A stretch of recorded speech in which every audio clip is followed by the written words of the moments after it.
भारताचे एक सार्वभौम समाजवादी धर्मनिरपेक्ष लोकशाही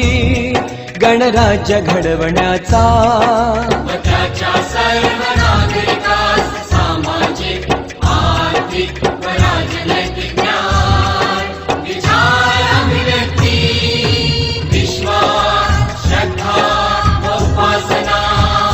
यांचे स्वातंत्र्य दर्जाची व संधीची समानता निश्चितपणे प्राप्त करून देण्याचा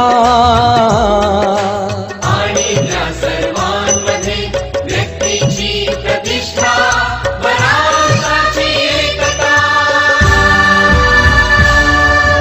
आणि एकात्मता यांचे आश्वासन देणारी बंधुता प्रवर्धित करण्याचा संकल्पपूर्वक निर्धार करून